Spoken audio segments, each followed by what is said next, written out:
In this video, there's a bit of detail about the ideas behind the book, the inspiration for the book, and also a few details about the story and the way the book is structured. In 2008, I made a short film, 17 minutes, with a friend of mine, Dean Maudsley. The film is called Single Occupancy, and I'm actually sitting in my garden where a couple of the brief scenes from the film were actually shot. The film won 2 film festivals in the UK, and it also was selected to screen at festivals in Toronto and Palm Springs. It's a big film market there, and the film got a distribution offer, and it's been distributed for 8 years by Shorts International. Cat. In the film, there is a character by the name of Mark Ellis.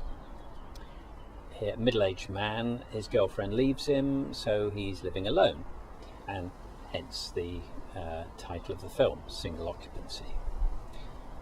The film is a work of fiction, but the book imagines that the film is actual real documentary footage.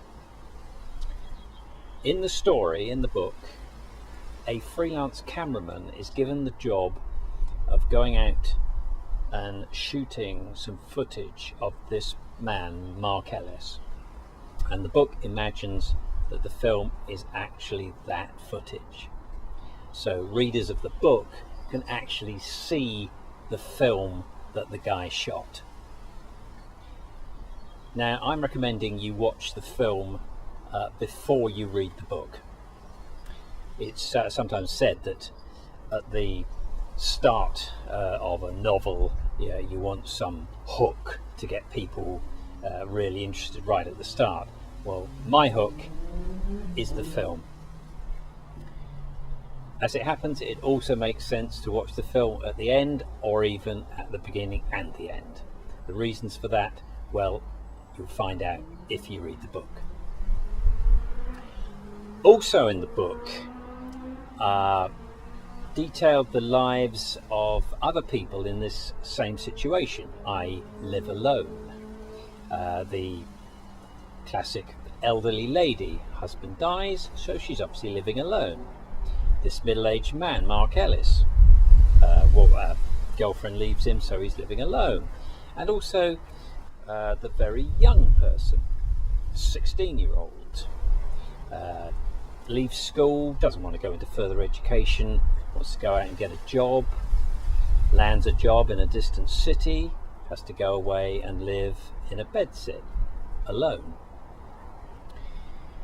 And these characters' lives are interspersed throughout the book.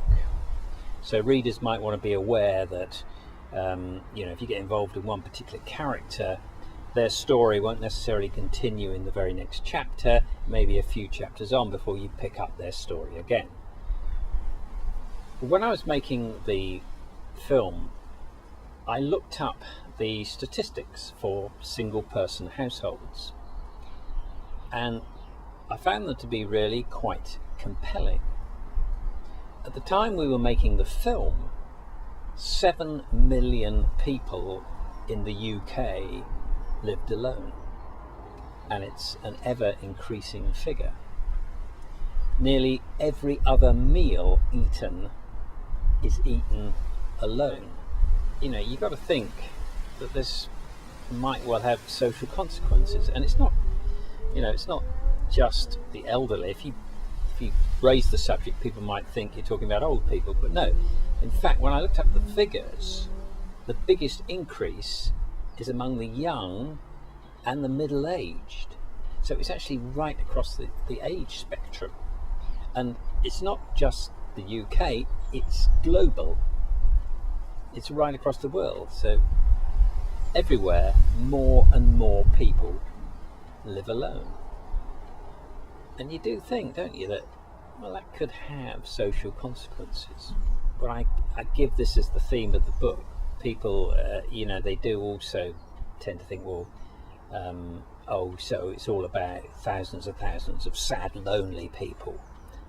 No, it's not about that at all. What we're saying is that living alone is normal.